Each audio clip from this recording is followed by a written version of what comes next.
Oh no. Oh no. Oh no.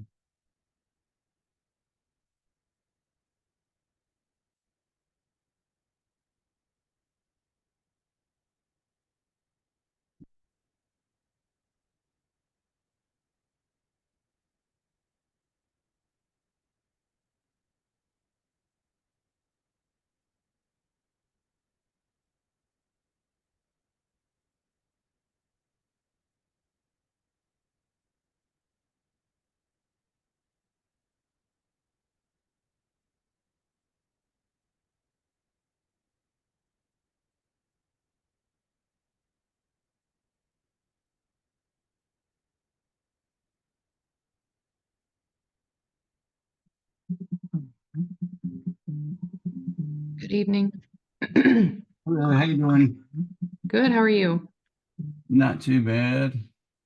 I'm getting a weird call. Okay. Um, I just was curious, do we have class on Tuesday? We do not have class on Tuesday. Okay. I probably also won't be able to make it on Thursday. I'll definitely look for the recording, but just it's Halloween, so I'm gonna take Yeah, my I kid feel trick-or-treating. you. That's the nature of it. Yeah. So, but I just wanted to make sure. Gotcha. Thank No you. problem. You're welcome. Sorry, I'm a little distracted. I was in the middle of doing something. I realized I screwed up something last time, so now I'm trying to make up for it. Nightmare. Today we're doing 242, and today's the 29th instead of 28th.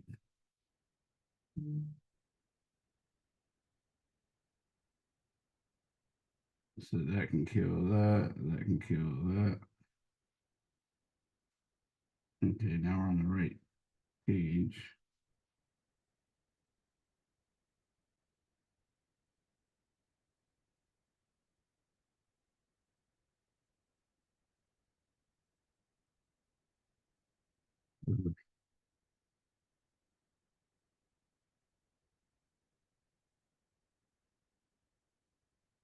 Okay, now we're good to go. Anybody else? Y'all have any questions? You feel free to ask while we're waiting for people to come in. We got about 3 more minutes.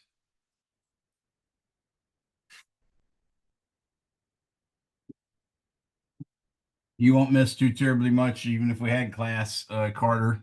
But I did move my face-to-face classes. I did move their test back to next week, and of course, you guys have the test should pop up sometime today or tomorrow, and you will have until at least Wednesday of next week to get first or the second face-to-face test done. Okay, thank you.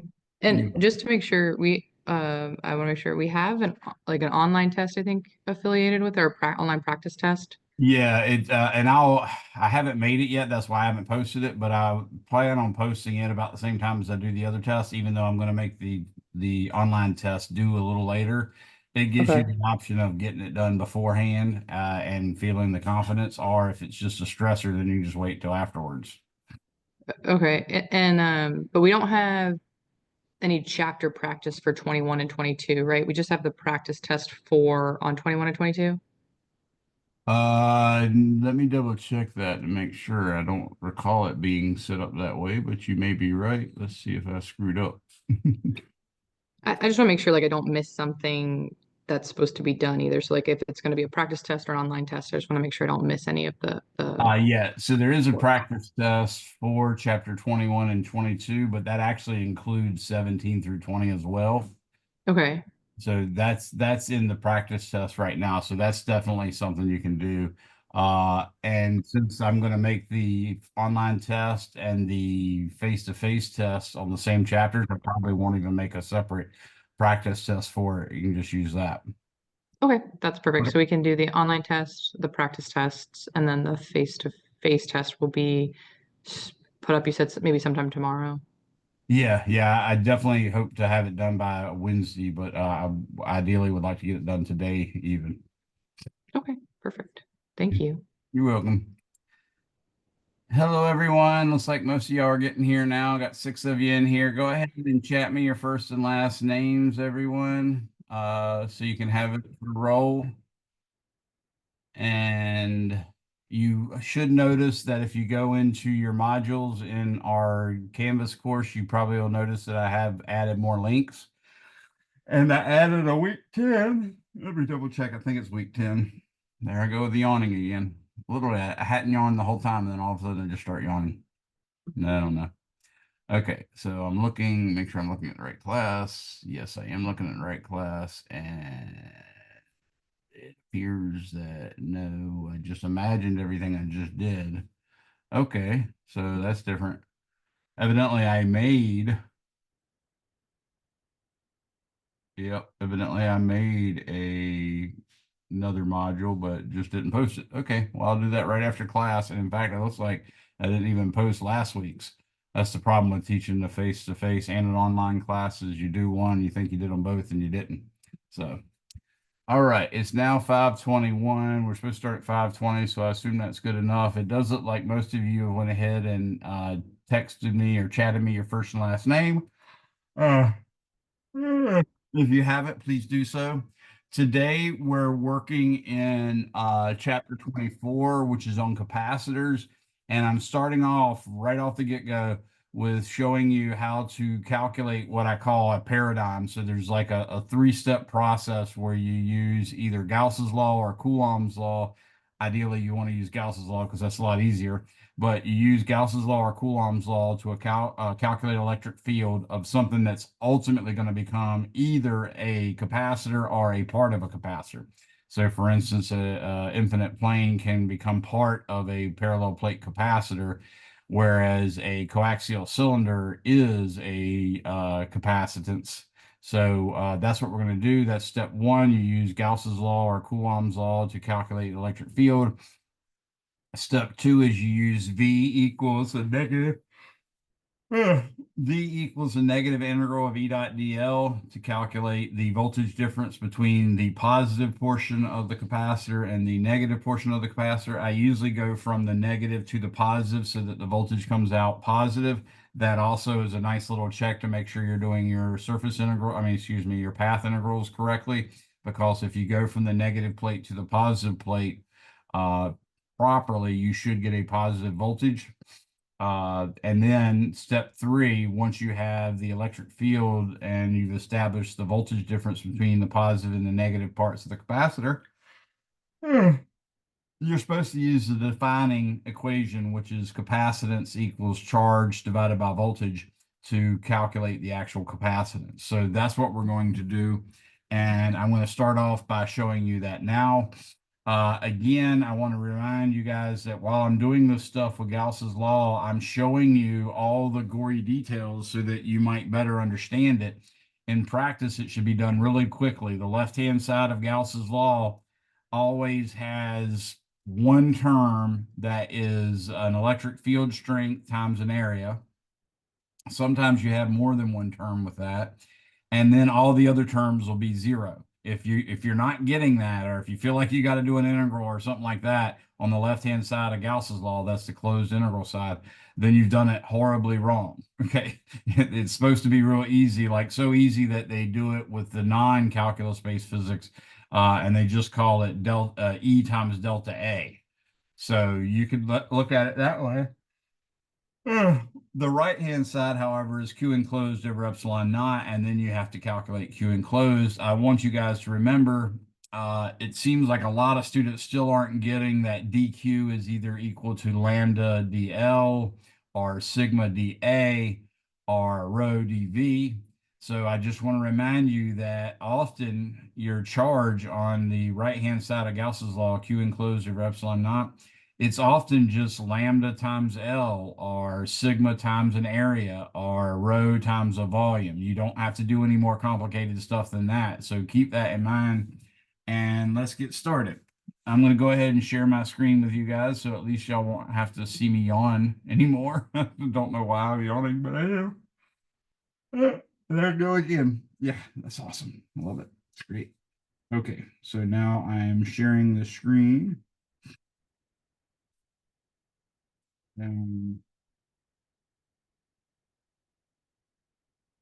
Now, Yes, I'm on the right page. It says 242, 1029, 2024. Okay, so for starters, I got to give you the defining equation. And the defining equation is that capacitance is equal to charge divided by voltage.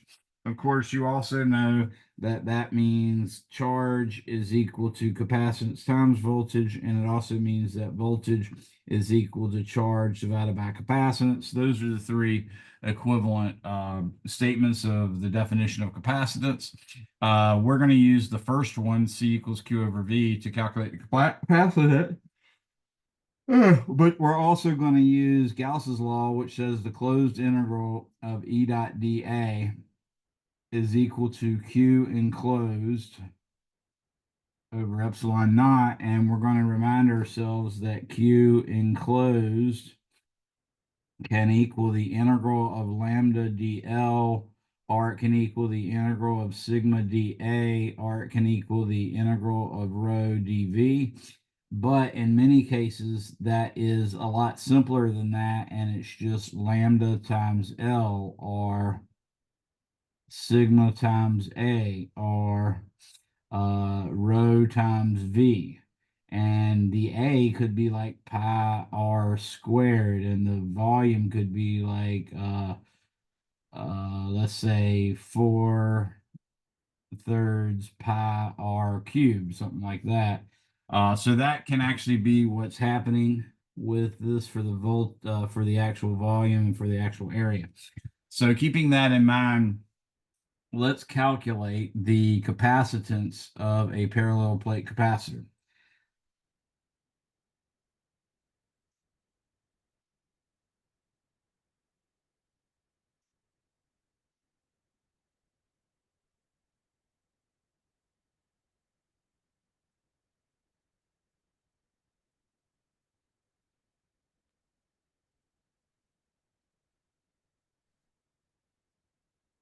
Okay, so what I'm going to do is I'm going to start off with Gauss's law on an infinite plane. So we're going to imagine that a parallel plate capacitor is uh, uh, made from two plates. One plate's going to be ultimately charged positive, the other plate will be charged negative. They should be mirror images of each other.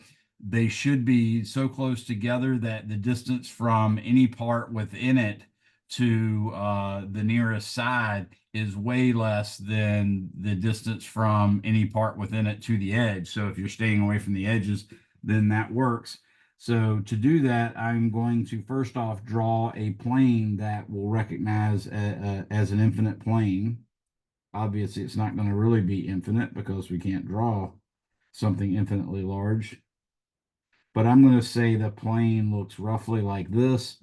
And in fact, I'm going to suggest that it goes on for infinity that way and that way. And down here, I'm going to say it goes on for infinity that way and that way. And that pretty much shows everything you need. Now, to do this, I'm also going to choose a very specific coordinate system because I like to make use of coordinate systems that exist and coordinate vectors that work and help us. So what I'm going to do is I'm going to make that the z-axis. I'm going to make that the y-axis. And I'm going to make this the x-axis. So you can see that, of course, the y-axis continues and the z-axis and the x-axis continues as well. Now, what I'm going to do is start off with this. So the closed integral of E dot dA is equal to Q enclosed over epsilon naught. And what I'm going to do is just imagine 3 point charges. So let's imagine a point charge here, a point charge here, and a point charge here. And then if I just consider a spot above it, let's say right here, let's make this little dot right here. I can see that the electric field from this one would point straight up. The electric field from this one would be a little smaller because it's farther away, we assume, and it would point diagonally to the left, and the electric field from this one would also be a little smaller and point diagonally to the right. So I think what you can see is all three of those charges along the y-axis each have a z component of the electric field, but they only the outer two have a y component, and those two y components are opposite. One's positive and one's negative. So that suggests that the electric field above the center of an infinitely large plane should really only have a z component of the electric field. Because you can always choose, if you think one to the right of directly below where you're calculating the electric field, if you think that charge immediately to the right of that is going to actually cause the electric field to have a y component, then all you have to do is look immediately to the left and you'll find another one just like it that's going to have another one creating an opposite y component. So that gets that out. Now you can also do the same thing with three dots parallel to the x-axis. So we could take one dot here, and one dot here, and you'd see the same thing would happen. The middle dot would cause an electric field that points straight up in the z direction, whereas the backmost dot, the one that's closest to the back edge, that one would cause a electric field that has a z component, but it also have a positive x component pointing out of the board or out of the page. And then the one that's closer to the origin, not in the middle, that one would create a negative y component, and those two would cancel each other out as well. So from that, we've reached the conclusion that we should not have a x component for the electric field, and we should not have a y component for the electric field. And further, we make the assumption that the electric field should probably only depend on z. So what I'm going to do now is remove those little charges I just added, because that was purely to explain the symmetry of the system, the symmetry of the system to you guys. So I'm now going to erase that, and I don't need it, okay? But that does allow me to make my hypothesis, and my hypothesis is what we have to have using our knowledge of what we learned from Coulomb's law to guess what the form of the electric field is. And if you can't guess the form, then you can't guess the Gaussian surface either. So in this case, I'm going to say I suspect the electric field vector is going to be a piecewise function, and I believe one piece will be E as a function of z and only z, and it's going to point in the positive k hat direction, and that is for z greater than 0. So in other words, if I'm talking on the top above this plane where the positive z-axis is, then I'm going to get electric field pointing upward. And if I go below the plane, I'm going to get electric field pointing downward. So I'm going to call it negative E of z k hat, and that is for z less than 0. So there's our hypothesis. Since we reached the conclusion that we expect the electric field to only depend on z, if I choose a surface of constant z, then that in principle should make an electric field that's going to be a constant on that surface. So if you think about a surface of constant z, you're thinking about a surface that's literally parallel to the plane, okay? So what we normally do with this specifically is we normally will choose what's called a Gaussian pillbox. And you can just think of it as a soup can, because none of you are old enough to actually have a pillbox, but I do have a pillbox because I'm old and I like sort of old things. So my little Gaussian pillbox is actually just a regular pillbox, but it's made of aluminum and it's shaped like a cylinder, and you put your pills in it and you tighten it down and it keeps them dry and clean and all that good stuff. So I'm going to imagine a little cylindrical soup can shape centered on the origin like this. So there's the top, say, of my soup can, and then the sides of my soup can will run down, and then the middle of the soup can will actually be cut right in half from the bottom half by the plane, and then on the other side of the plane you will have the bottom half of the soup can and it goes through as well. What we'll say is we'll call this area, which you can recognize as like a pi r squared type area. It turns out there's no real good advantage of using pi r squared, so I'm just going to call the area of the top just plain A. And I'm also going to say that the uh, infinite plane is uniformly charged, and since it's an actual two-dimensional structure, the common charge density we'd use for that is sigma. Now, when I go to do something or say something like that, at choosing a charge density, you guys should immediately start trying to figure out what it's going to be. Is it going to be lambda? Is it going to be rho? Is it going to be sigma? Because y'all need to know this stuff, right? So when you hear me hemming and hawing starting to come up with it, you should immediately try to come up with it yourself and hopefully pick the right answer.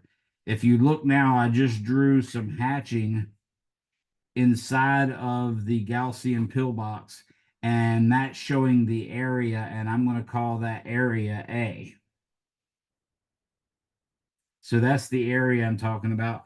And notice that's the same area as the intersection with the plane. It's also the same area as the top of the soup can. It's also the same area as the bottom of the soup can.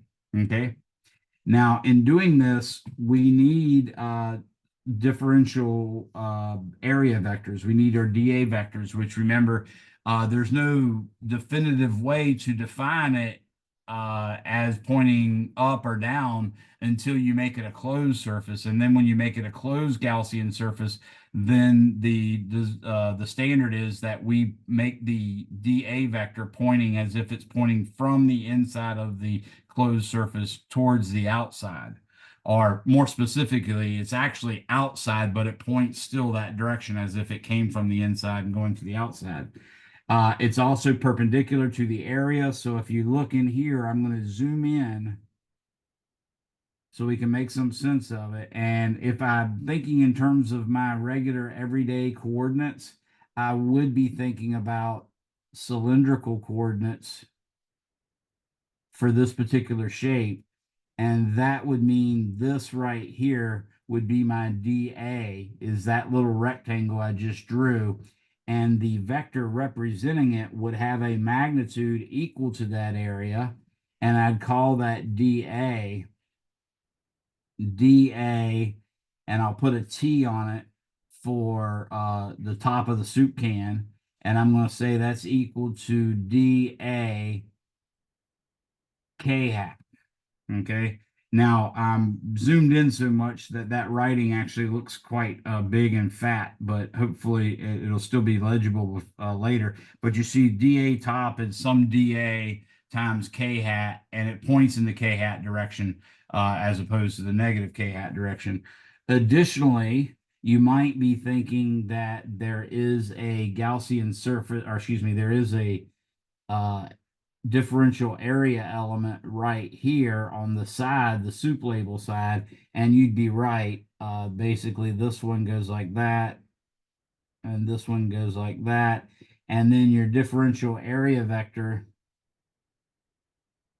would be dA, and I'll put an SL for soup label, and that's going to be dA, and now I'm going to use the R hat from cylindrical coordinates. So this is the R hat that doesn't have a K component at all.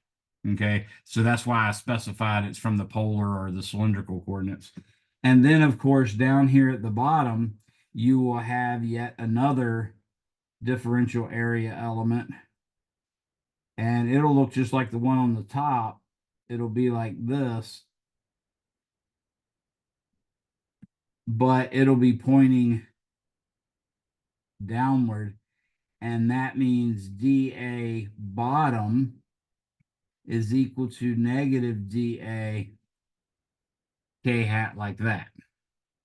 So that's what we're actually doing with our differential area vectors. And notice the dA soup label, I've drawn it above the plane, but it actually has to go covering all the surface of the soup label above the plane as well as below the plane. So that's just something to keep in mind.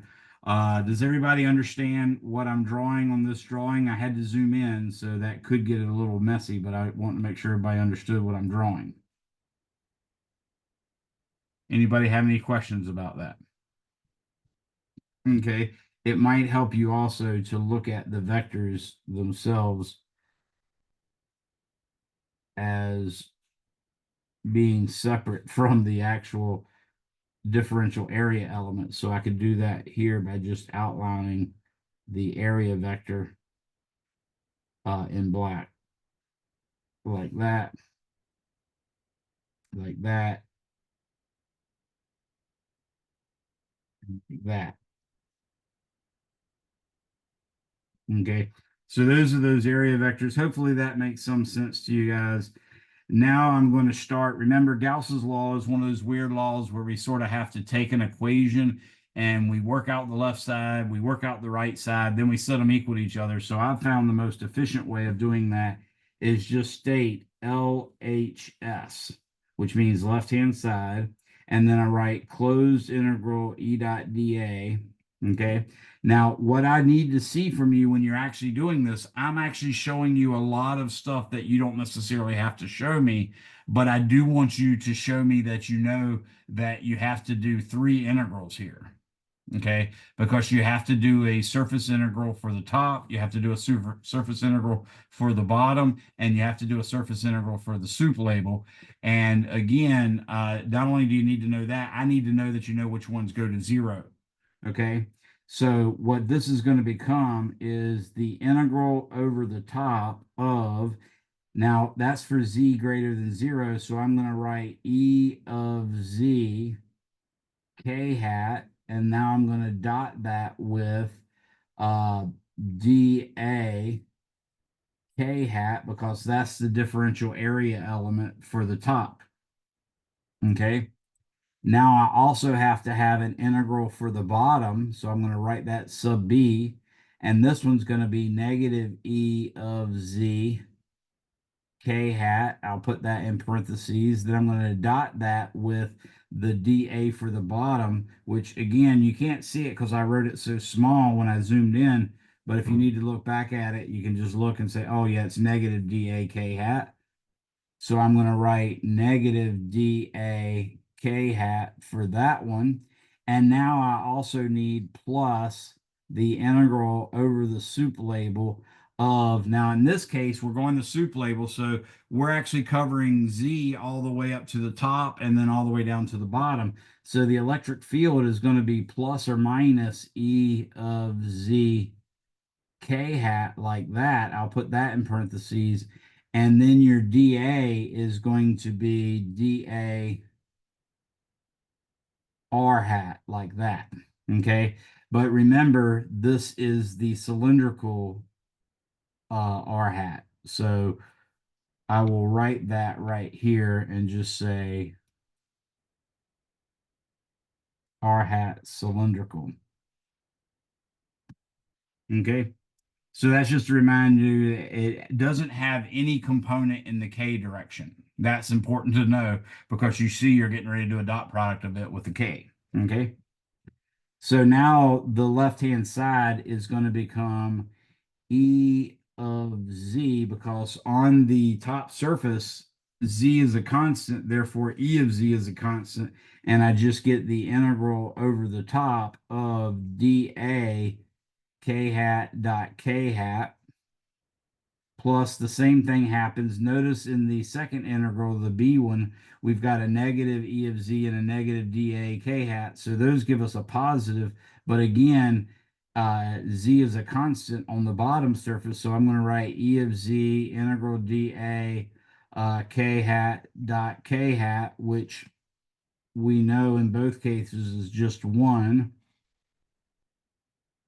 And then we're going to say plus, in this case, we can't really pull out the E of Z because the E, the actual Z is going to vary along the actual soup label, but I can use the linearity of the dot product and put all the scalar parts to the left and then let the vector parts act with the dot product.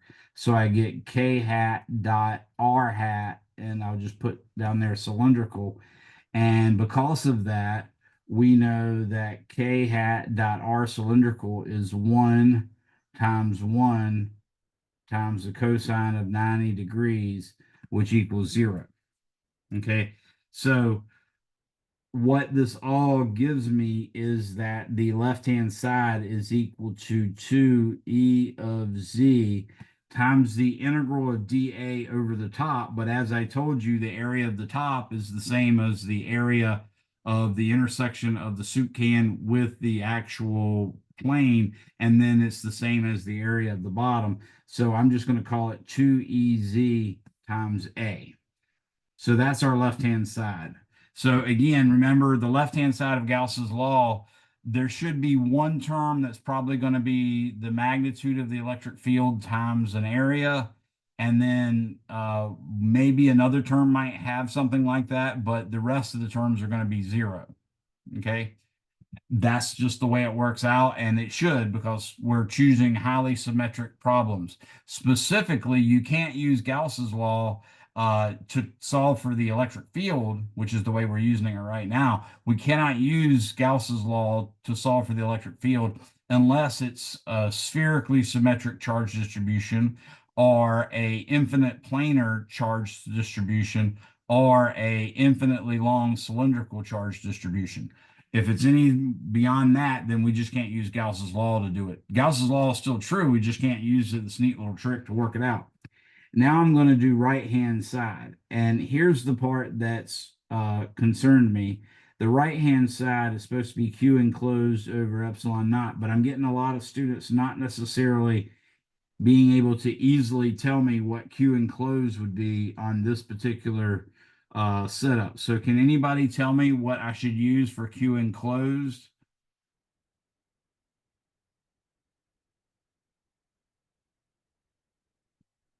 You can zoom in here if that helps you.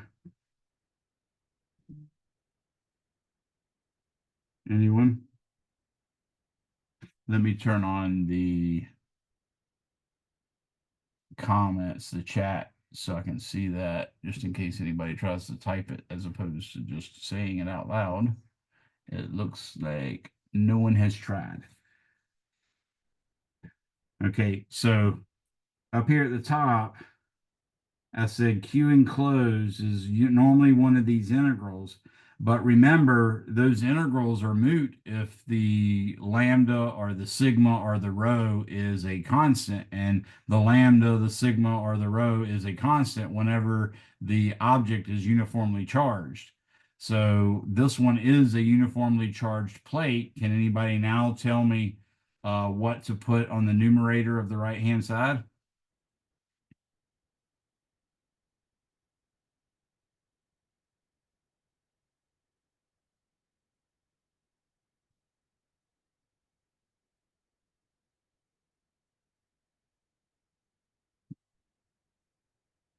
Okay. Well, it's a two-dimensional object, so two-dimensional should make you think that it's probably going to be a sigma, okay? And it's uniformly distributed, so sigma is a constant. That means the integral of sigma dA just becomes sigma times the integral of dA. So it should just be sigma times an area. Well, guess what? That's exactly the area that we're talking about right here, that area A down here touching the plane that I labeled A. That's the area we're going to put. So the right-hand side becomes sigma A over epsilon naught. Now I can set left-hand side equal to right-hand side. And when I do that, I get 2e of ZA is equal to sigma A over epsilon naught. You can immediately see that the A's cancel out. That's why I told you it didn't matter if we wrote it as power squared or whatever. But we get from that the electric field E is equal to, again, using our original hypothesis, it turns out to be sigma over 2 epsilon naught k hat for z greater than 0, and negative sigma over 2 epsilon naught k hat for Z less than 0. Notice the negative really doesn't do anything but establish that below the plane it points to downward, and above the plane it points upward. All right. Now what I have is the electric field associated with a really large plate that's uniformly charged. So to make the actual parallel plate capacitor, I've got to take a plate like that and stand it up, and then put another plate next to it like that. Okay. So now what I need to do is figure out what is the electric field between two oppositely charged plates, because that's ultimately what a capacitor is going to be. So what we've been looking at in terms of the paradigm, by the way, is all step one. So I'm going to circle this and put a 1 by it, because step one is using either Gauss's law or Coulomb's law to compute the electric field. After that, I then have to figure out the voltage. I can't do that yet because I got to find out what the electric field between the plates is. So I've now got the electric field due to a single plate, and now I got to work out the details of two plates. So let's imagine two plates being really close to each other like this, and I'm just looking at them in profile. Okay, I'm going to say this one has a total charge per unit area of positive sigma, and this one would have a charge per unit area of negative sigma. And actually, let me change the colors. I'm going to do one color, and I'm going to do the other color, so that we can sort of tie them in with what's causing what. So I'm going to say this side is going to be a plus sigma, and then over here, this side is going to be a minus sigma. Okay, so if I'm talking about any electric fields due to the positive charge, then I'll write it in black. If I'm talking about any electric fields due to the negatively charged plate, I'll write it in red. And in this case, I'll show the wire coming out.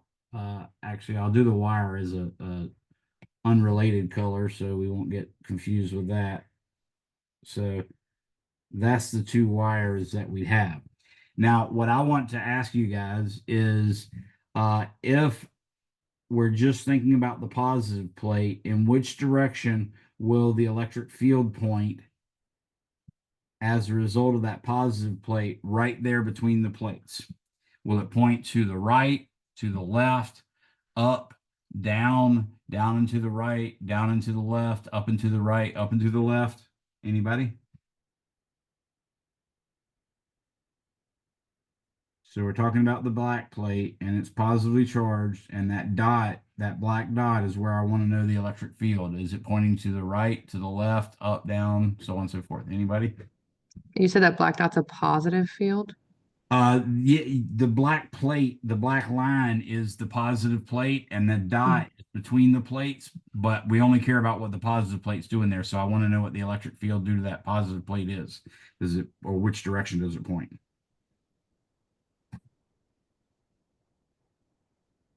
Do you get that, Carter? Yeah. Does it point to the right? Yes, because the electric field always points the direction that a positive point charge would go. So you can imagine the dot when you go to do this, you can imagine the dot as a positive test charge, and then you seeing it next to a positive plate would make you think that it's moving to the right, and that's exactly right. Now let's consider a dot between them, and consider in which direction will the electric field point due to the negative plate. So this red line is the negative plate. And if I put a positive point charge right there where that red dot is, which way would it be compelled to go? To the left, to the right, up, down, up and to the right, down and to the right, up and to the left, down and to the right?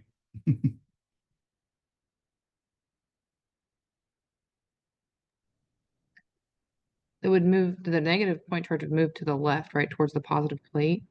Right, that's what a negative charge would do, but we're testing it with a positive charge. So what do you say? Oh, sorry, that dot looks red. It is, but we always test it with a positive point charge, specifically because what we're wanting to know is the electric field direction, and the electric field direction is always defined to be which direction a positive charge would be compelled to move. Oh, gotcha. So because there's a positive charge above it and then the positive plate, wouldn't it be down to the right, like down to the right? Ah, uh, now remember that positive plate beside it, we're supposed to be ignoring. So that's right now, when I draw the red dot, I'm asking you for what's going to happen as a result of the red plate alone without anything else. But your thinking would have been right, except for this is an infinite plane. So the symmetry of it wouldn't allow an upward or downward component at all. Oh, so it'd just be to the right. Exactly. Good job. So with the right pointing this way, you see that those two electric fields between them both have a magnitude of sigma over 2 epsilon naught, and they both point in the same direction. So the electric field between them is sigma over epsilon naught. So I'll just write it right here, and I'll write it in green. So this one is sigma over epsilon naught. That's the total electric field between the plates, because it's sigma over 2 epsilon naught plus sigma over 2 epsilon naught equals sigma over epsilon naught. Now we got to do the same thing just for completeness. We got to figure out which direction, in which direction the electric field points due to the positive plate right here and due to the negative plate right here. Due to the positive plate at that black dot, which direction is the electric field point? Anyone?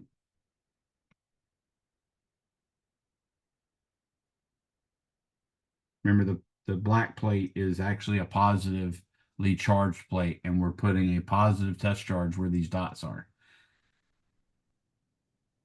But because the negative plate is in between those charges, wouldn't it point to the left? Yes, but we're trying to handle one at a time so we can think about what the two are doing to each other. So we're pretending the red plate's not there at all when we're looking at the black dot.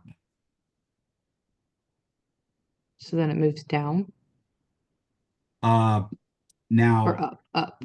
in some sense, you're right, because you're thinking of us being close to the end, but we're supposed to be ignoring the end. But thank you for finding out every way I could possibly not state or draw this properly. So good job, Carter. Yeah, it's supposed to be an infinitely large plate, so we're not really considering being anywhere near the edges. So it's really my fault, because I wanted to not give you the answer. So instead of just saying right or left, I said right or left or up or down or up and to the right. Really, it's just right or left. So I Oh, so it just apologize. goes to the right again. Yeah, this one will go to the right again. Sorry about that. What about the red one at that dot? Now, again, forget about the positive plate. Now, in this case, we're just doing the negative plate. So if I put a positive charge right there at that red dot, which way would it go?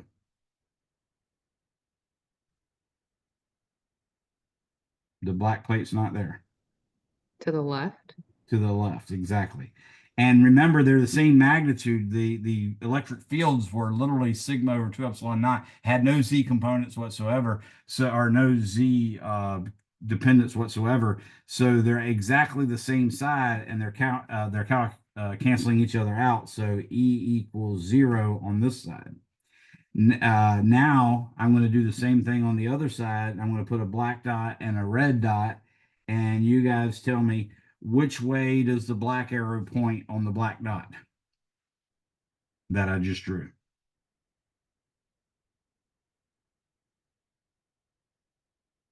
So remember, we're ignoring the existence of the red plate. We only want to know what's the electric field direction at the black dot due to the black plate. To the left. Left, very good. And then the red dot should go to the right to the black plate, correct? Exactly. Very good. And again, what we see is, at least outside of the plates, they should point in opposite directions. So that gives us again that E equals 0 outside. Okay. So now we have fully completed step one, which is calculating the electric field specifically between the positive part of the capacitor and the negative part of the capacitor. So uh, the electric field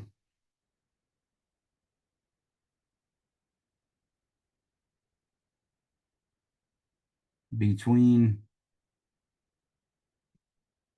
the plates is a constant E field,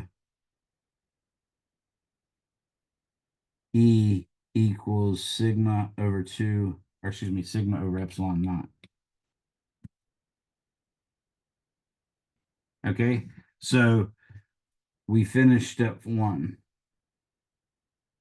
Oh,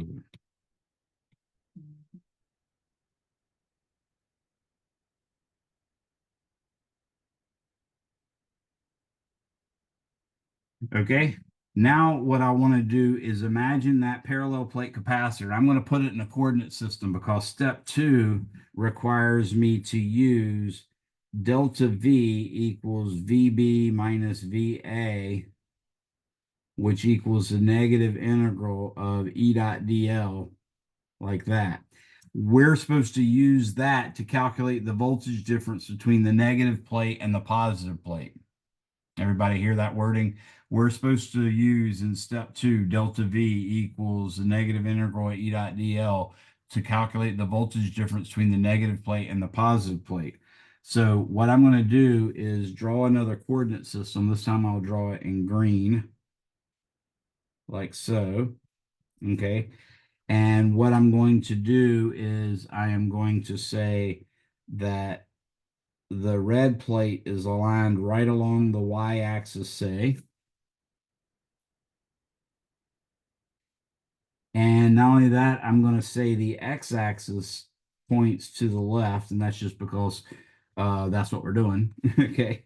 So now I'm going to put the black plate over here, and this is at a distance d. So that's at a coordinate of x equal d is where that plate is, okay? And our electric field, of course, points this way, and it's sigma over epsilon naught. And there's the origin right there. And now we're ready to do part 2. So I'm going to say delta V, which equals VB minus VA. What I'm going to do is I'm going to say this point right here is A, and this point right here is B. In other words, the B is at the positive plate and the A is at the negative plate. So when I do that, I can now calculate the negative integral as negative integral. Now we know the electric field is a constant and it points to the right, which is our negative x direction. Remember, I actually put the, I forgot to write it here. I put the positive x direction pointing to the left here so that we could go from x equals 0 to x equal d, and that would be the separation between the plates. So what I'm going to do is I'm going to write the electric field as, I'm going to erase everything at random because it's a stupid program. I'm going to take sigma over epsilon naught. That's the actual magnitude. I'm going to put a negative in front of it, and I'm going to put an I hat after it because it points in the negative x direction. Okay. And here's where I use my property of a line integral or a path integral, where I have to either choose to show my DL as pointing the direction of integration or leave it in the positive coordinate direction and then let the range of integration show the direction I'm integrating. I'm going to let the DL show the direction. So I'm going to say DL is negative DX I hat, like that. Okay. And that means I'm supposed to just go from small number to big number on the limit of integration. Now I'm going from x equals 0 to x equals d. So I'm going to write from 0 to d there. Okay. So now I've fulfilled my obligation of making one of them point in the positive coordinate direction and the other one actually point in the direction of integration.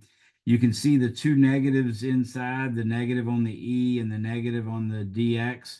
they're going to cancel each other out and leave just a net negative out in front. The sigma over epsilon naught is purely a constant, so I can pull that out in front.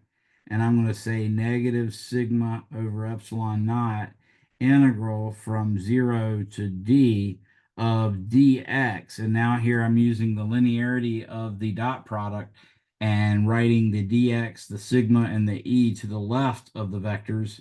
And then I'm letting the vectors take apart in the dot products to get just plain 1. So in this case, the integral is supposed to go from x equals 0 to x equals d. Let me see. Oh, stupid me. My dx was supposed to be positive. I forgot that I had drawn the x-axis pointing to the left, and therefore I said negative. So let me correct that. That's why I got this wrong. But that right there is the direction of integration, that positive dx. So now what happens is the negative on the electric field and the negative out in front of the integral becomes positive. Glad I caught that now instead of later. But now you can see what happens. I've got sigma over epsilon naught times the integral of dx. The integral of dx is clearly just x, and then I let x be evaluated at d, I get d, and then I let x be evaluated at 0, I get 0. So it's sigma over e times d times parentheses d minus 0. So I'm just going to get sigma d over epsilon naught.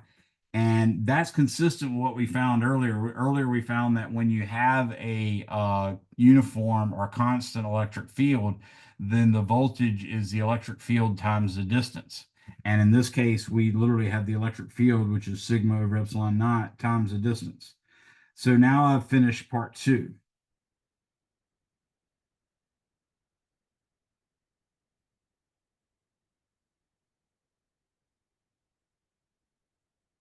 Okay. Now the last part, step 3, I wasn't planning on fitting it in here, but it's got plenty of room, so I might as well. We're going to use C equals Q over V. Okay. Now, what is the charge on this capacitor? Well, we know the charge per unit area is sigma, and we can just call the plate area A and make use of that. So I'm going to say the capacitance is equal to sigma A, which is the charge, divided by V, which is sigma D over epsilon naught. You can see that the actual sigmas cancel out. And that's something that always has to happen. If you ever calculate a capacitance and it has a sigma or a rho or a lambda or a q in it, you've done it wrong.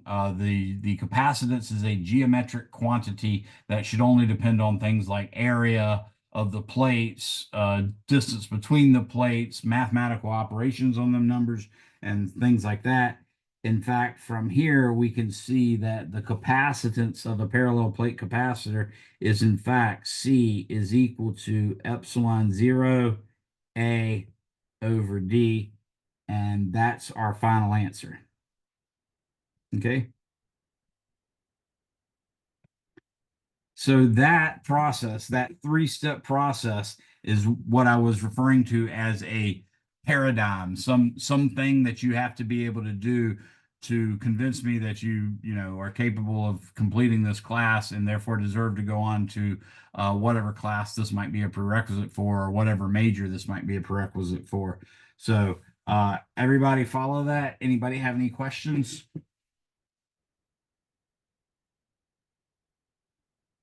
Okay. It looks like everybody's okay on that one. So we're going to jump ahead and do another one. And this one's just like one in your book.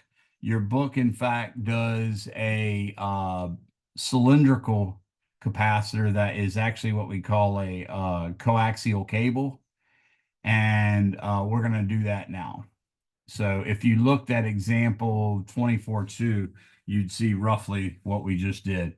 24.1 was essentially making use of it. So it wasn't, they didn't actually derive it. They did it in the body, but not as an example. So if you look on page 694, you'll see them actually determining the capacitance of a parallel plate capacitor. But in that case, they're starting with the electric field that they already knew from previous chapters.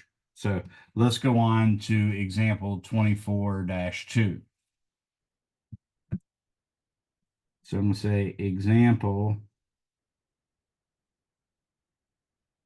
24-2. And again, I'm trying to make it as much like the book as possible, but I also not trying to get in any trouble with my publishers and stuff. I do a lot of work for them. I wouldn't want to offend them, of course. So I'm trying not to use exactly the same problems. So I'm not even referring to the book. I'm, while I'm actually solving the problem. So what I'm going to do is I'm going to draw a coordinate system because it turns out the coordinate system is really hard to put in after you've done the shape. So I'm going to draw a coordinate system in black, and I'm going to use the tools of this software to draw it nice and neat. So I'm going to draw a long z-axis like that. Now I'm going to draw a short x-axis like this, and then a long, well, medium y-axis like that. Now I'm going to take off the switch where it's making pretty shapes out of everything I draw and just call this X and just call this Y. And now I'm going to draw the actual shape of the coaxial cable that we're going to actually calculate the capacitance of. So in this case, what we're imagining is a really long, very, very narrow inner wire like so, and it should be centered right on the z-axis, and I'm going to mark it like that, and then down here at the bottom we can't see, so I have to make it sort of dashed to look like it's a cylinder at the bottom. Everybody sees that's my inner one, and in fact I'm going to say that this inner radius from here to here, I'm going to call that R. I'm going to call that little r because that makes it a little easier. I don't like using A and B because there's really no good reason for me to use A as the big one or the little one. So I'm going to use like a little r for that radius. And now I have a coaxial cylinder as well that I'm going to put right here like that. And now I'm going to go back to my nice neat drawings. And I'm going to draw down like that. And I'm going to draw down like this. And now I'm going to take it off the automatic nice drawing and try to make it look more like a three-dimensional see-through coaxial cylinder. Now that's the inner edge of the outer coaxial wire. The outer edge I'll put right here like this. And now I'll draw again down the side like this.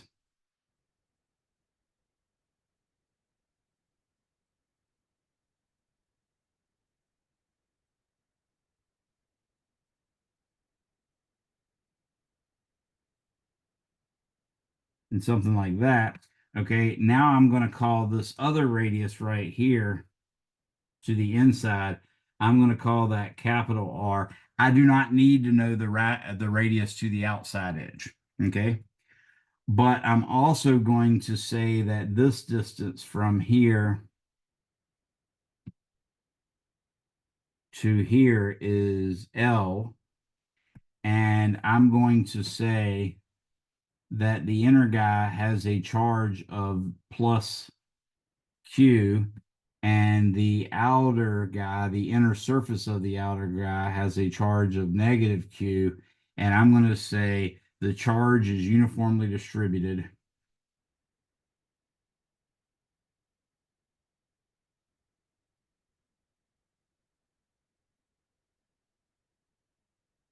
and it's going to be distributed. In this case, this is kind of odd. This is a three-dimensional object. We could, in fact, use rho, but in this case, I'm going to treat it like a lambda. So I'm going to say lambda, which is just Q over L. So what I'm pointing out here is by choosing a length L, when I multiplied it by lambda, I got a charge of plus Q on the inner one and a charge of minus Q on the outer one. Okay. So now I'm going to apply step one. So let's start off with solution. Remember the task here is to derive the capacitance of this coaxial cable. That's the actual problem. What we're going to do is we're going to make use of Gauss's law, which says the closed integral of E dot dA is equal to Q enclosed over epsilon naught. Then we're going to use delta V equals the negative integral of E dot dL to find the voltage difference between the positive and the negative. So I'd say go from the negative Q to the positive Q, for instance. And then I'm going to use C equals Q over V to ultimately get me that. So this is step one, this is step two, and this is step three. Now to do this, I need to make a hypothesis. Now we have done with Coulomb's law, we have worked out what the electric field is due to an infinitely long wire, which is really what that inner part is anyways. It's just an infinitely long wire. And again, in the physics world, infinitely long often is meets the criteria of being true as long as say it's a factor of 10 longer than you are close to it. So if you're 1 centimeter away, then you wanted it, the end to be at least 10 centimeters from you. I particularly choose 100 as my threshold that I like to use. So if you're 1 centimeter away, I want the end to be at least 100 centimeters away. But either way, you get the point. You can get it as close as you want by using successively longer lengths until you get a difference in data that's small enough for you to accept. So now that I have that, let's go ahead and make our hypothesis. We know from Coulomb's law that when we had a wire that was vertical, pointing up like this, and it was charged, it created an electric field that stuck radially outward. So when I had it along the z-axis, if I got anywhere on the x-axis, it would point out away from the origin parallel to the x-axis.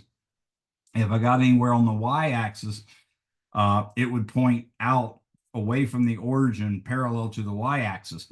Same thing on the negative x-axis, same thing on the negative y-axis.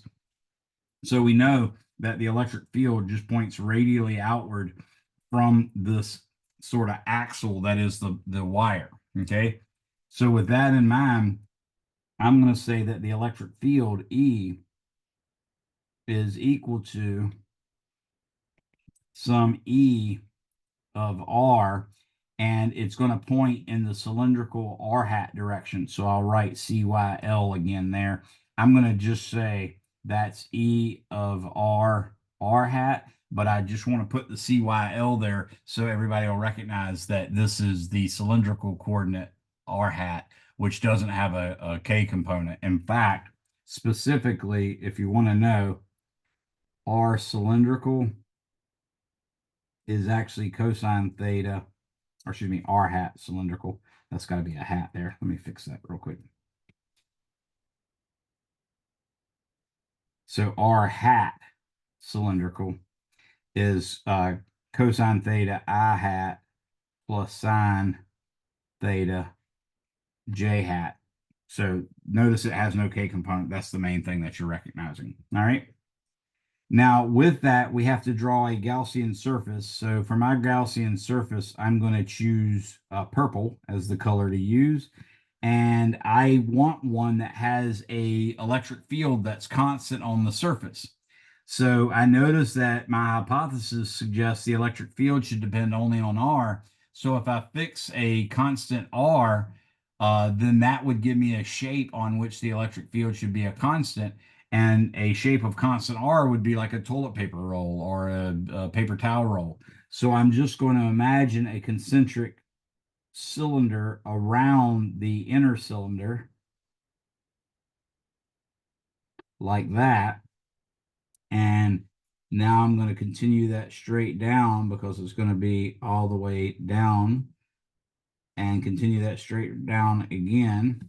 And now down here, it will have a circular end as well, but it actually has to have a physical top and a bottom. So the shape is again a soup can. That's the Gaussian surface. It's a soup can.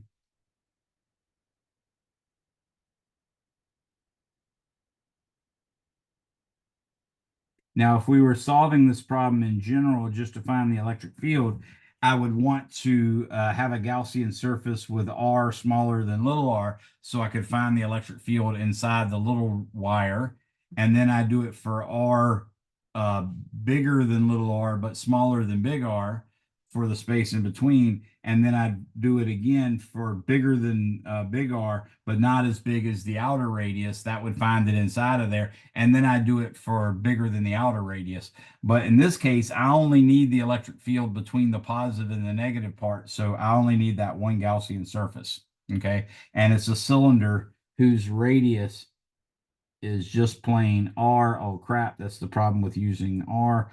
So let's call the R of the inner cylinder, let's just call it R sub A. So what I'm going to do is attempt to erase this without damaging everything. And that is somewhat of a pipe dream. But anyways, now I'm going to try to fix everything like so. And what I'm going to say is this radius is R sub A. Okay. So sorry about that. That's the only difference we'll have. Now I can do Gauss's law. So I'll say left hand side. That's the closed integral of E dot dA. Now our electric field is E of R hat.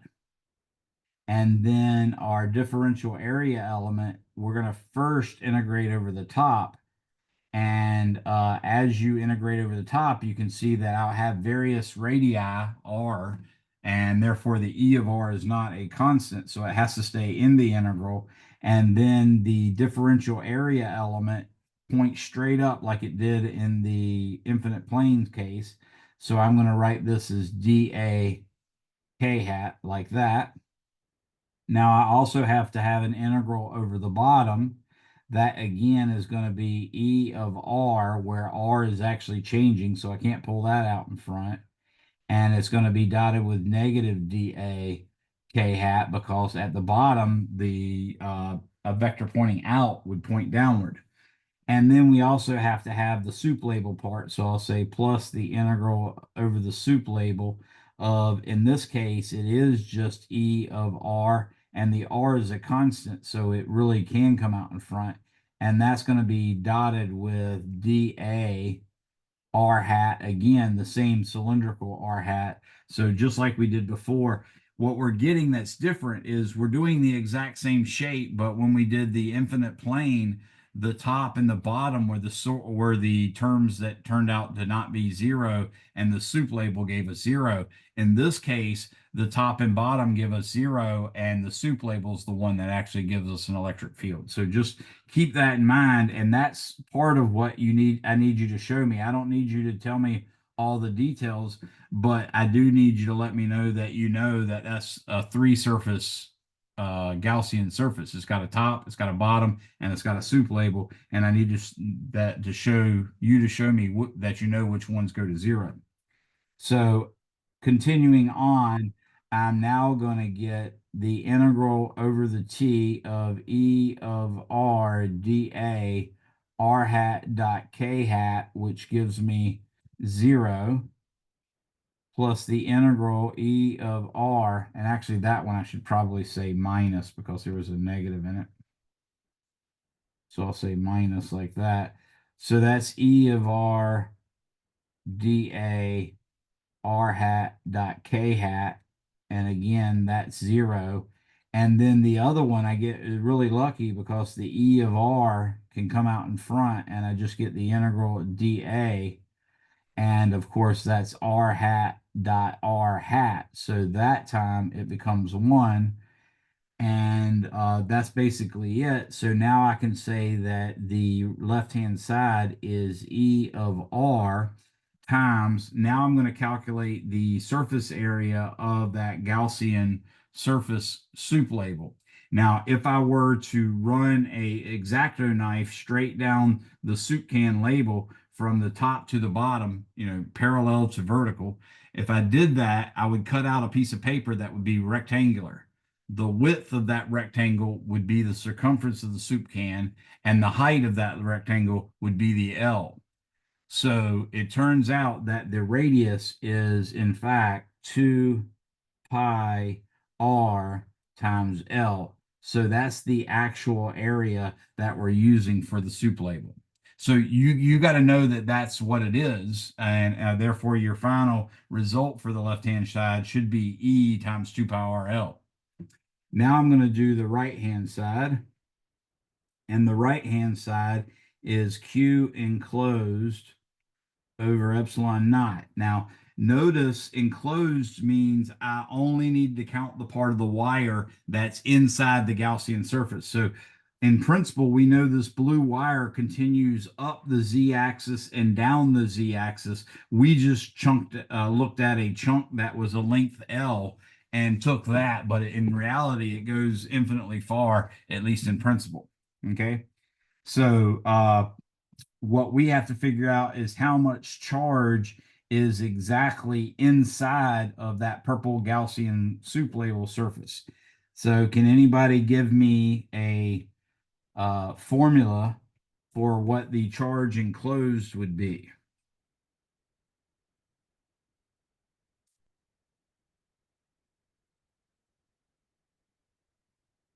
A big hint is that the left-hand side gave us an area 2 pi r times L.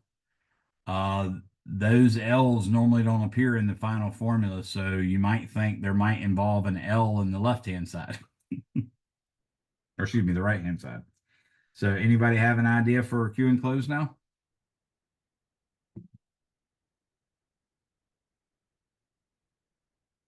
Did I use any specific charge density? Did I use a sigma anywhere, or a rho, or a lambda?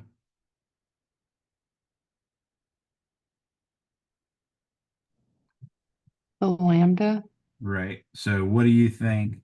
How can I use lambda to find the charge enclosed inside of that purple Gaussian surface? Well, the lambda is Q over L.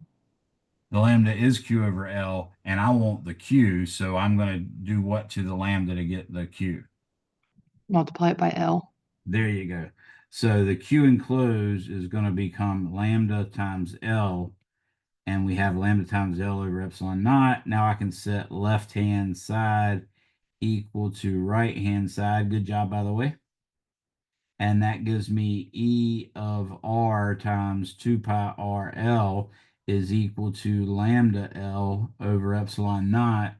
And you can see now that the L's will cancel out, which was the hint I tried to give you guys. And you can actually see that according to the original hypothesis, the electric field E is going to be equal to lambda over 2 pi epsilon naught R, and it's going to point in the cylindrical R hat direction. So I've now completed step 1.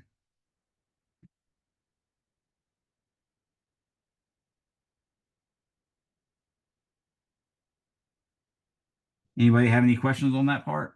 Now, I could actually replace that lambda with Q over L, and that would be fine as well. In fact, that's the way I think your book did it, is they ended up having the Q and the L in there. Instead of pretending like they gave us lambda, they pretended like they gave us Q for a specific length L.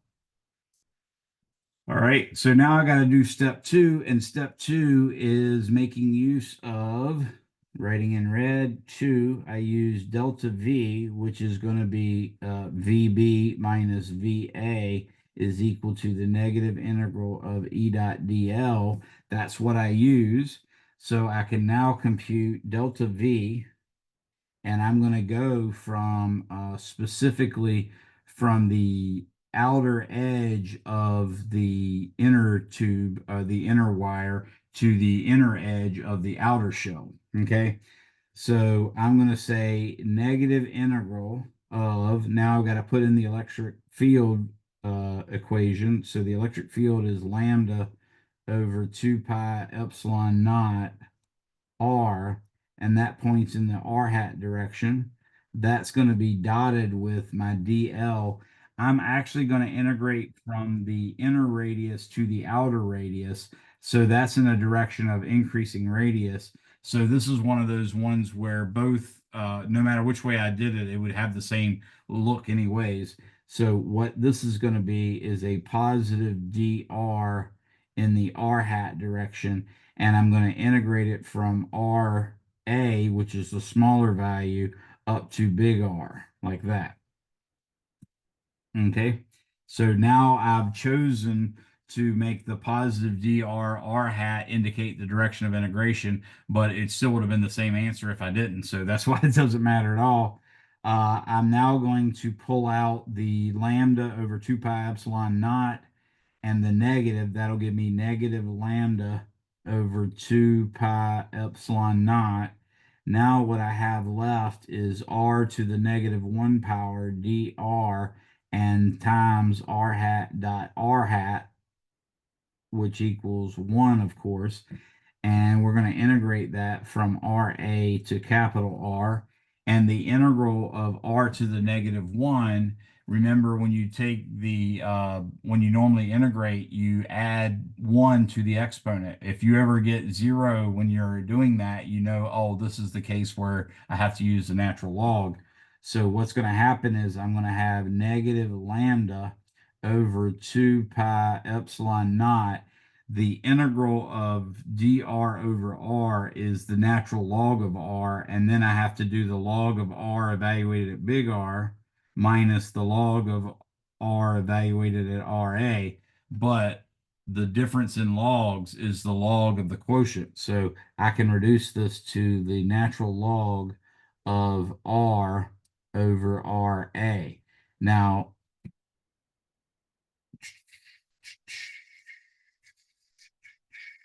okay, I've got everything in the right direction. I've got the dr in the right direction. And the r is the big quantity, and the RA is the small quantity. And I supposedly did integrate from RA to big R, so that would be the right order there. And the electric field does point radially outwards, so that's the right direction. For some reason, I came up with a negative of what I'm supposed to. I didn't make that mistake yesterday, so I don't know how I did it, but negative integral E dot dl, the E was lambda over 2 pi epsilon naught, and that was the positive charge, so that should point. Oh, no wonder. I went from the positive to the negative, stupid head. Remember I told you guys to practice going from the negative to the positive? I ended up writing the positive inside and completely forgot to go that. So I'll just write, since I went from positive Q to negative Q, I did R. I calculated the voltage of the negative minus the voltage of the positive, and that is a negative quantity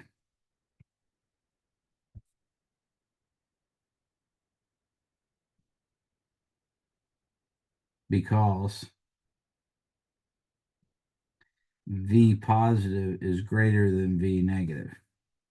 Okay, so I now conclude delta V is just going to be positive lambda over 2 pi epsilon naught natural log R over RA. So step 2 is done.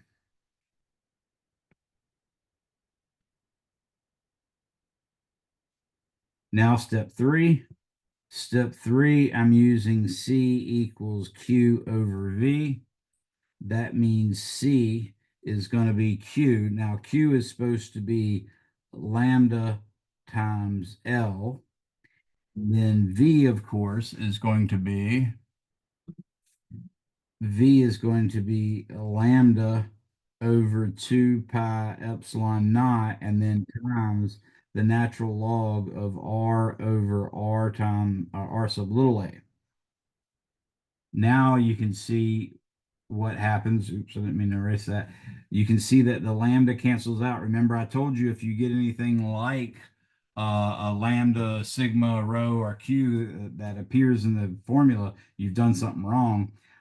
So in this case, that did disappear just like we wanted to. And in fact, I'm going to get 2 pi epsilon naught L divided by the natural log of R over R little a, so something like that. And that is the actual formula. In fact, what often happens is they will give you the capacitance per unit length for a coaxial cable that you buy. They used to just print it right on the outside, but I haven't noticed any of it, any types of coaxial cable at Home Depot or Lowe's or on job sites. I haven't noticed any of them having that printed anymore, but you can still pull the spec sheets and find out exactly how much capacitance it has per meter. If you do that, then what you actually solve for is C over L.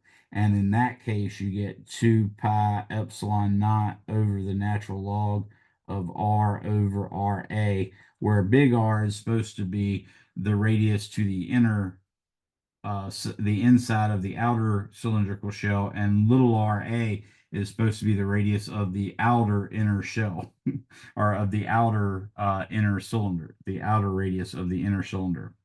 If you look at a coaxial cable, by the way, what it'll look like, and I'm talking about the stuff that you use for your dish network or DirecTV or your cable. If you look at the end, it normally has a nice silver thing with threads on it. But if you look down in the end, what you'll see is a copper wire, very thin, solid copper wire poking out the middle, and then some white thick stuff that looks almost like plastic or cotton or something like that. That's all around that wire. And if you can look, and it all depends on what kind of coupling they have on the end, if you can look, you'll see that there's actually a wire screen mesh. It's actually a woven, looks like stainless steel or maybe aluminum, but it looks like stainless steel to me, woven as a cylindrical sheath around the outside of that white. And then outside of that is the black rubber casing. And that's where you can actually see evidently that mesh of stainless steel woven wire is the outer terminal of the coaxial cable, and the copper wire is the inner terminal. And that's just a wire for carrying radio frequency type radiation. And well, I say radiation, don't worry, it's not that kind of radiation, but that's basically the wire they use for it. And because of its design, it does have a capacitance. It also has an inductance, and you got to take that into account because those things matter when you're running signals through electrical wires. Now we've finished that one. Anybody have any questions on that? So what I did was two very good, straightforward derivations of the capacitance of two shapes. One was a parallel plate capacitor. The other one was a cylindrical coaxial cable. And that's supposed to be infinitely long as well, because remember Gauss's law, you cannot use that to solve for the electric field unless you have a spherically symmetric charge distribution. That's one, or an infinitely large flat plane That's another one. And then the third one and the very last one is an infinitely long cylinder. So if you don't have one of those three symmetries regarding the charge distributions, then you can't use Gauss's law to compute the electric field.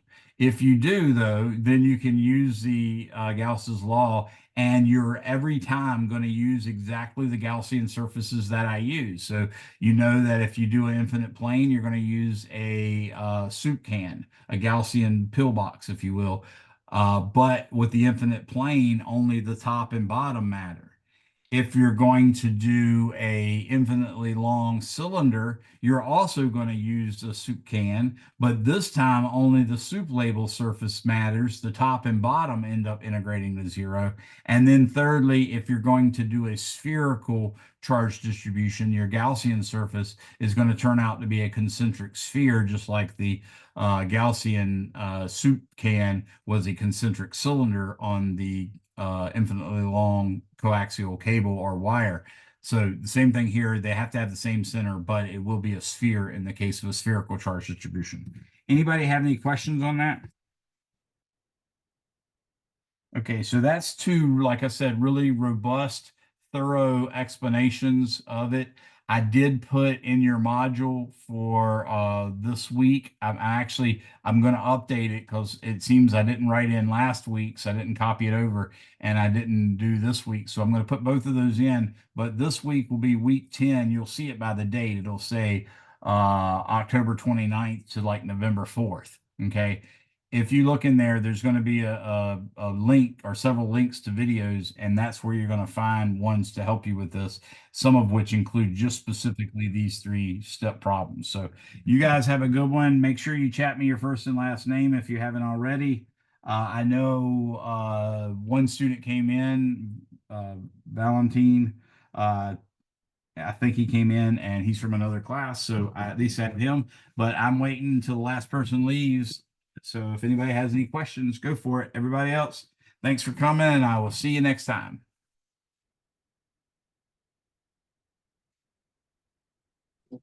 I was wondering if I had emailed you, but I know sometimes emails are funny, and I texted you again yesterday once we were back in like working days.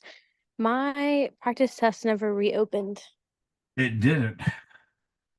It did not. So I went to go take it because you said you had opened it until Sunday. I went to go take it Saturday morning, and I think I sent you an email like around Saturday afternoon. And then it wasn't open on Sunday either. So I don't know if maybe you did end up changing your mind and setting it for like it due that Friday night, and I never went back and looked. Gotcha. Let me look at it right now. That was practice test 3 because it was for the previous test. Yes. And Yes, yeah. I'm looking at it, and I listed Hannah.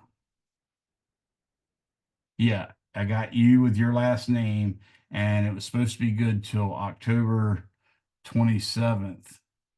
Oh, so that was a little before you did it, though, wasn't it? Yeah, sorry, I thought we had agreed until Sunday, and then I went to Oh, because I told you I had another test on Friday, gotcha. and then I wanted to focus on studying for that before redoing the Okay. practice test. Yeah, I did set it. The 27th was Sunday at 11:59 p.m., but for some reason it didn't let you do it. I don't know why. But now I'm going to set it to, let's say, can you have it done by November 3rd? Yeah, absolutely.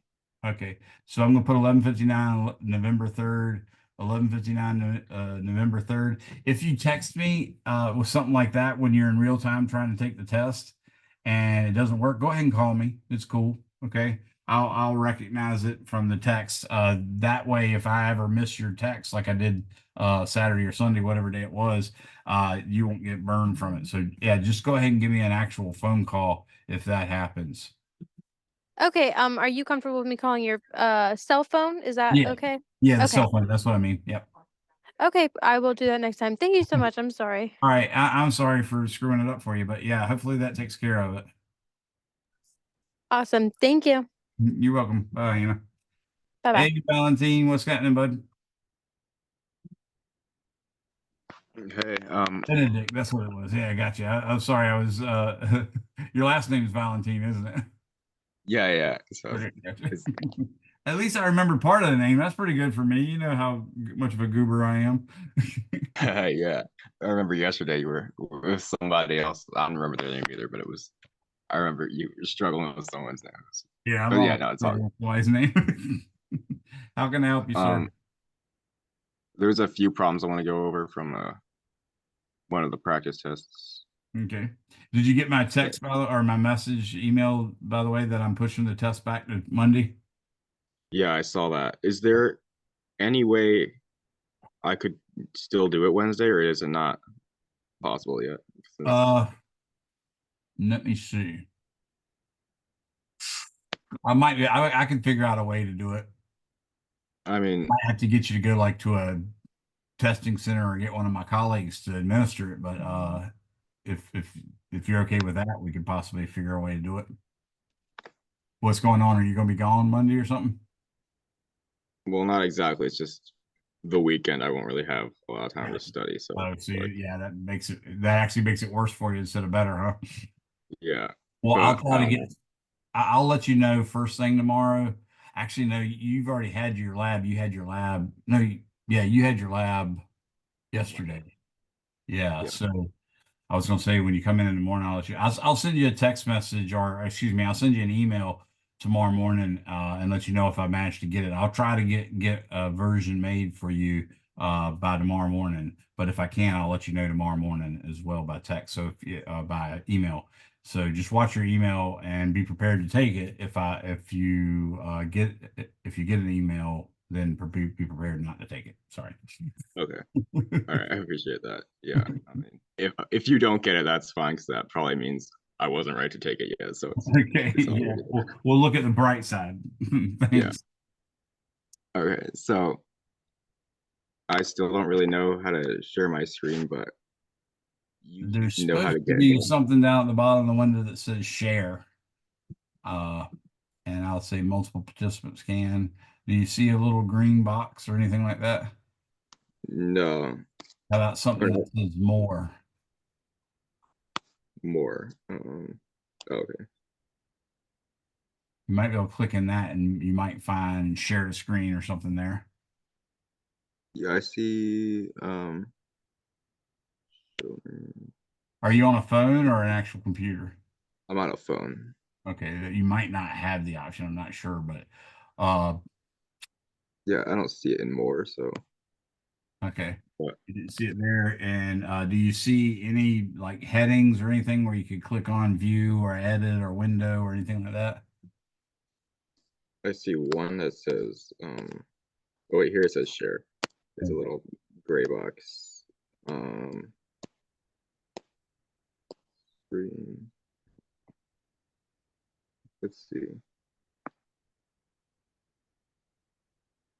Yeah, it's loading something. I'm not sure what it is, but Yeah, it takes a couple of seconds sometimes, so we'll see. oh yeah, no, it's for some reason it's giving me a list of like apps I can choose to share the screen, and Canvas isn't one of them, so I couldn't really. Oh, really? Yeah, like yeah, I don't like it's saying display over other apps. I don't. Yeah, you could do that too. It all depends on But what it's kind of weird to read. yeah,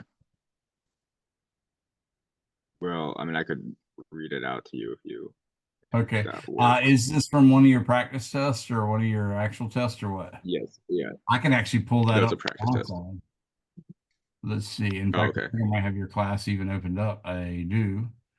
And I'm going to, so this is one of your practice tests or one of your face-to-face tests or what? It's the practice test for chapter 2122. Okay. So let me look for you and there's Benedict and you're saying the practice test for 21 and 22, which I And it, now am looking for. That's not it. Oh, there it is, 21, 22. Yes, I found yours and you've probably taken it numerous times. So do you know which particular iteration it was? yeah, Are it's you, attempt 7.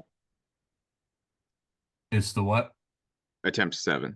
Attempt 7. So 1, 2, 3, 4, 5, 6. Oh, so it's the last one, October 29th. Yeah. Okay. So which question you're asking about? 10. So that's Okay. the one. So 10, here we go.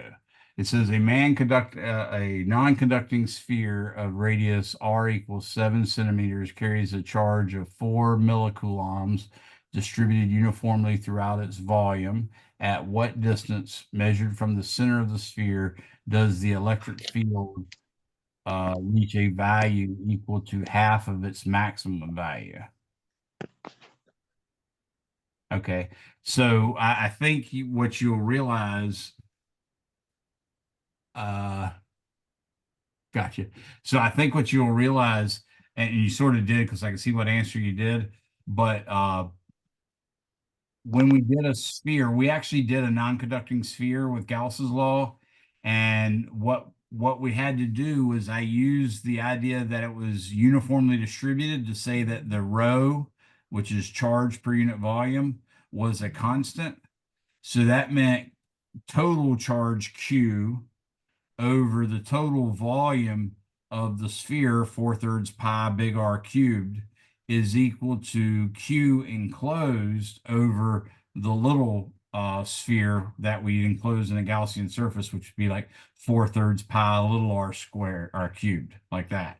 And that would allow us to figure out how much charge is inside. When we did all that, what we found was the electric field was proportional to the radius for r less than the radius of the sphere. And then it fell off like 1/r squared, like a point charge, once we got outside. So the fact that it's linear tells me, remembering that the maximum electric field strength happened right at the surface of the non-conducting sphere, which had a radius of 7 centimeters, we'd expect it to reach half that and half that radius. So 3.5 centimeters was one of the answers that you got right. And that's correct. However, the other electric field falls off as 1/r squared. So in order for you to go down to half, you need to go down by a factor of the square root of 2. So if you took 7 and let's say you took the 7 centimeters and you multiplied that by the square root of 2, then that should roughly give you the distance. Let's see what the square root of 2 times 7 is. I think it's 9.9 something. I'm double checking. Does any of that make sense to you, or do I need to go ahead and show you? I think it makes sense. So you're just, since it's r squared and also just r, you don't really have to work it out so much. You can just say it's double the radius or half the radius or times the square root. Exactly, because when it's squared, if you doubled the radius, you decrease it by a factor of 4. In this case, we're wanting to decrease it by a factor of 2, so I have to take the square root of 2. I see. Okay. So if I just took the square root of 2 times 7, I get 9.9, and that's the other one. So 3.5 and 9.9 is the right answer there. That. Okay. That, I guess you could do it the long way too and solve for the maximum, and then Yeah, what you'd want to do is you want to use Gauss's law to compute the electric field inside of the conductor, which is what I did in class for you guys. And that'll end up giving you, like I said, some constant times r. And then you'll calculate it for r greater than the radius of the sphere, and that'll give you some constant over r squared. And if you made a plot of it, you'd see it immediately. But the main thing is you'll see that the highest occurs right at the surface of the sphere. And at that point, it's Q over 4 pi epsilon naught capital R squared. That's what the electric field is. Then you want half of that, and you'll see that that occurs at 2 different places, R equals 3.5 and R equals 9.9. okay. That makes sense? Yeah. Because that's what I did it like that, by finding the electric field first and then solving for r squared, or Okay. for r. But that's how I got one of them, but I couldn't figure out how to do the other one because I missed the other half, I guess. Yeah. Oh, yeah, and I would have jumped to do that first one myself, and might would have made the same mistake, just because I wasn't paying enough attention to realize that they wanted all of them. But in the wording, what it specifically says is at what distance measured from the center of the sphere does the electric field reach a value of half its maximum? Since they said at what distance, I thought it would be one, but in thinking about it, yeah, it has to be two different ones. Yeah, and I mean the multiple choice kind of gives away that there's two, I guess. Yeah, yeah, that helps. You got another one? Yeah, there was I got it right, but I didn't really work it out because I Okay. just threw it into AI and it gave it to me. um the entropy change, that's the question 6. Question So 6. Okay. Calculate the total entropy change that occurs when 2 kilograms of lead at 40 degrees Celsius are placed in a very large quantity of water at 10 degrees Celsius. The specific heat of lead is 0.031 calories per gram Kelvin. Okay. So the total change in entropy is supposed to be the integral of dq over t. So in this case, what you're trying to say is Q is going to be MC delta T. So you could say DQ is MC DT. And then, well, I might as well, I can see right now that it's probably not going to work out much for you until I actually write it down. So what I'm going to do is I'm going to share my screen like so.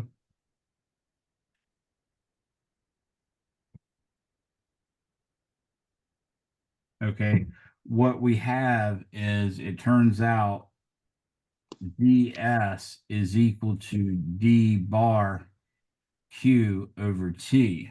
Okay, in this case, we've got a q is equal to mc delta t. That's sort of the formula we're making use of.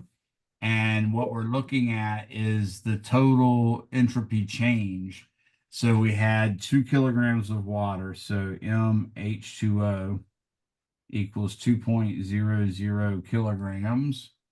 We had wait, is it 2 kilograms of water? It no, says it's of lead. Thank you. Nice catch. So that would be plumbum, PB. Mass of lead is 2.00 kilograms. T initial lead is equal to 40.0 degrees Celsius. We got that. Are placed in a very large quantity of water at 10 degrees Celsius.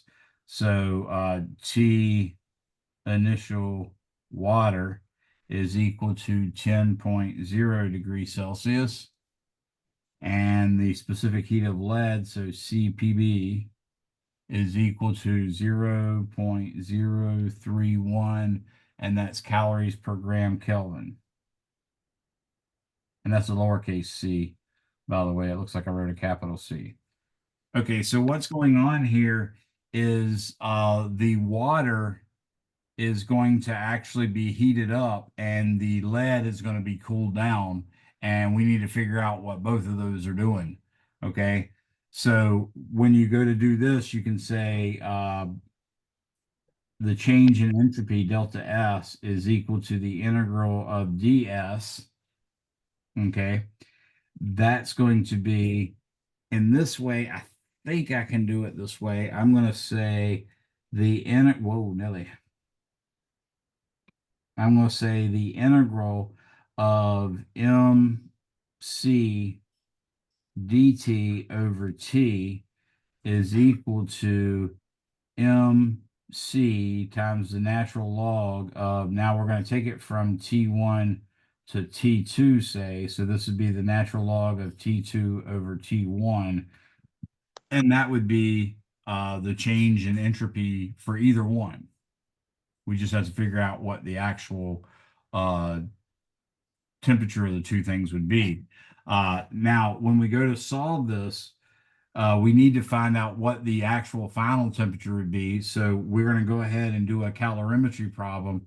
And I'm going to say Q lost is equal to Q gain. That's the way I've taught my students how to do calorimetry. You can do it the other way, delta Q equals 0. Either way doesn't matter too terribly much.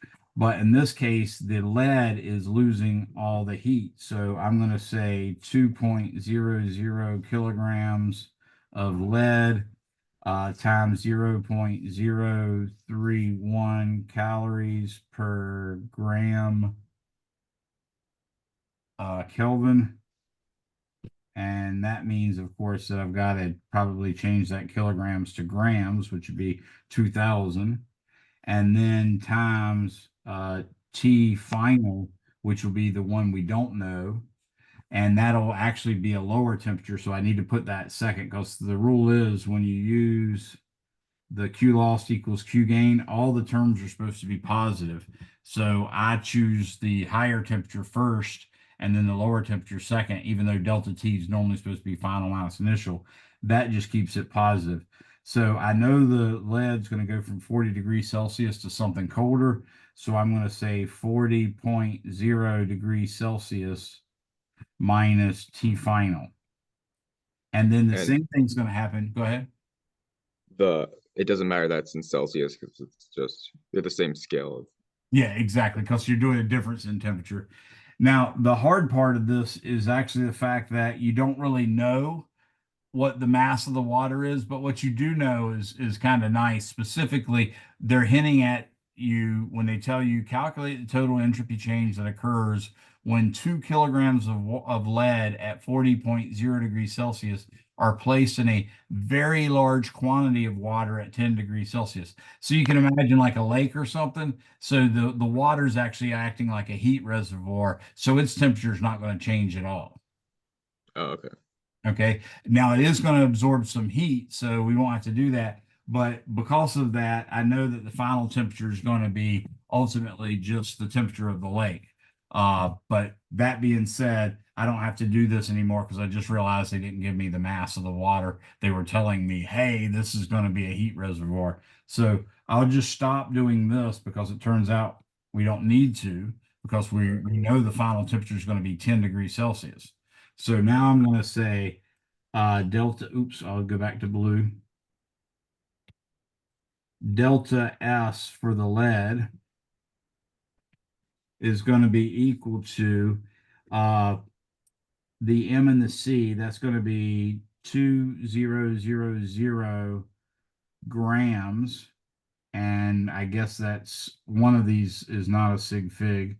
So that times 0.031 calories per gram change in degree Kelvin, or change in degree Celsius, or change in Kelvin, and then times the natural log of T final, which is 10.0 degrees Celsius, over T initial, which is 40.0 degrees Celsius, like that.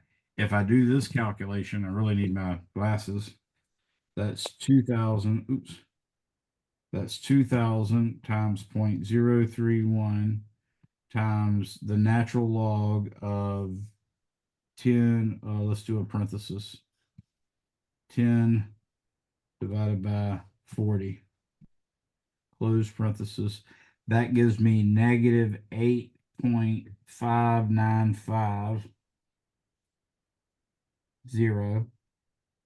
And of course, this turns out to be calories per Kelvin, which technically, oh crap, I was also supposed to use this in Kelvin.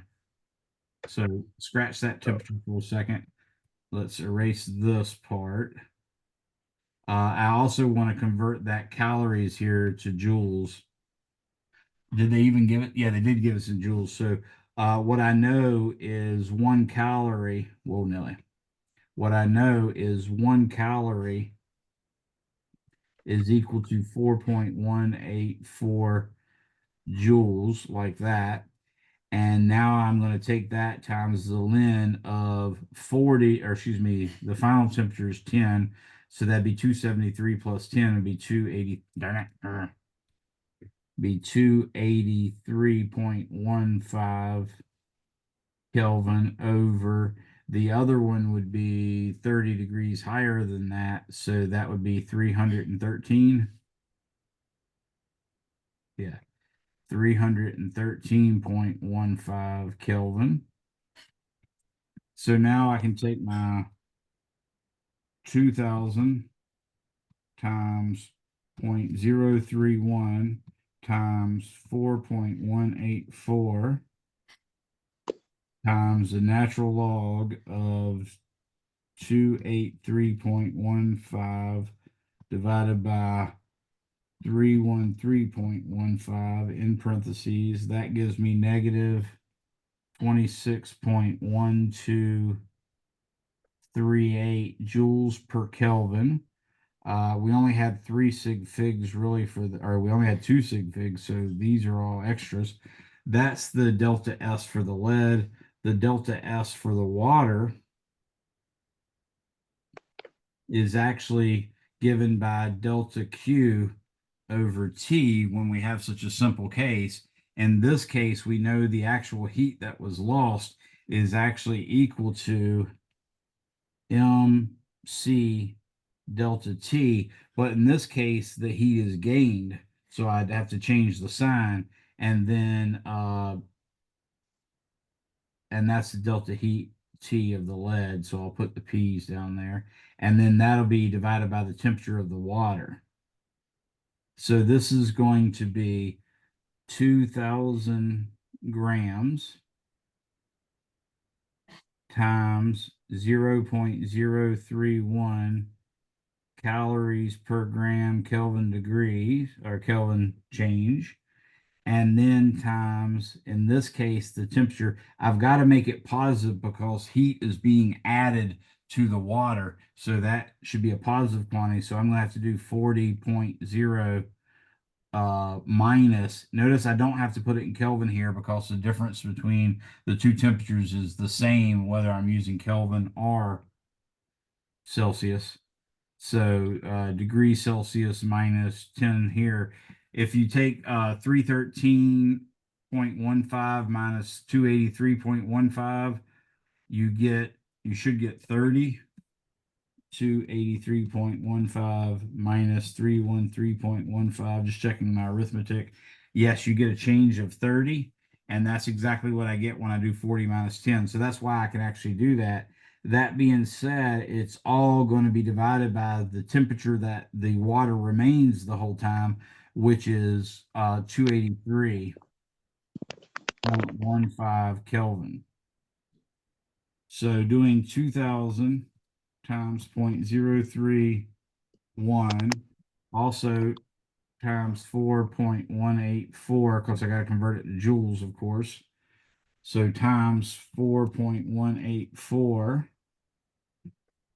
times 30 is the change in temperature, and then I'm going to divide all that by 283.15, and that gives me 27.4845 joules per Kelvin. Notice the grams do cancel out, and you're just left with joules per Kelvin, so that does work. This is joules per calorie.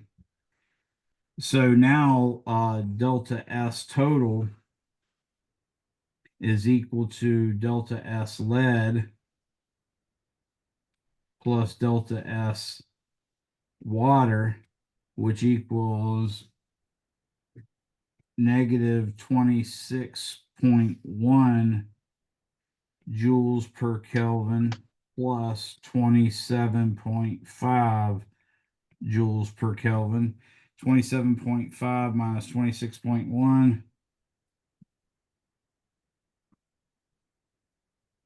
gives me 1.4 joules per Kelvin, which is the right answer. Yeah. Okay.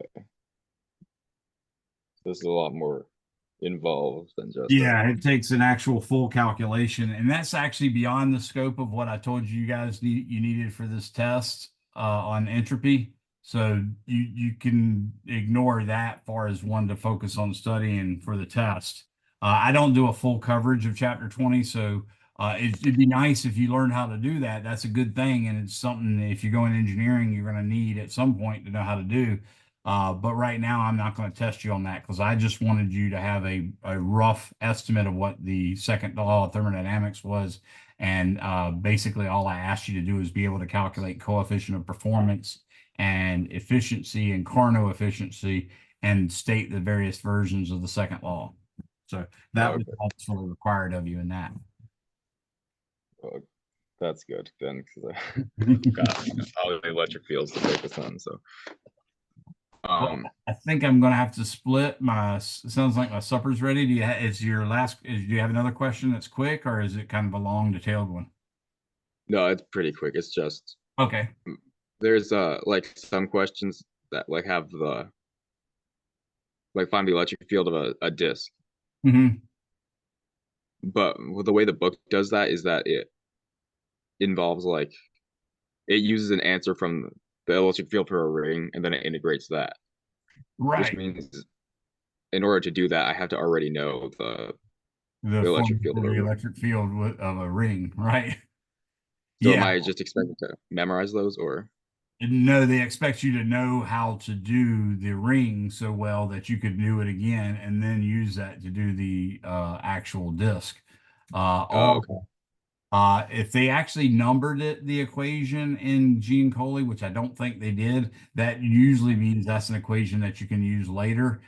In this case, they're really expecting you to use it and do the integral to get it. So it's just like a extra step basically. Yep. Okay. All right. Well, that's it then, I guess. I'll be Okay. taking Yeah, it check with me. out and you'll see a lot of examples of it where I do a disc. So just do a search for disc and do a search for ring on my YouTube channel, and you'll find a ton of videos of me doing those if you need some more experience with it, because that's actually a fair question that I could put on the test. Okay. Okay. All right. Well, have a good one, Benedict. Sorry I couldn't stay longer. I hope I got some of your questions answered. It's all right. You got the ones I couldn't get myself, so that's Well, that's cool. all right. Have a good one, bud. You too. Bye-bye.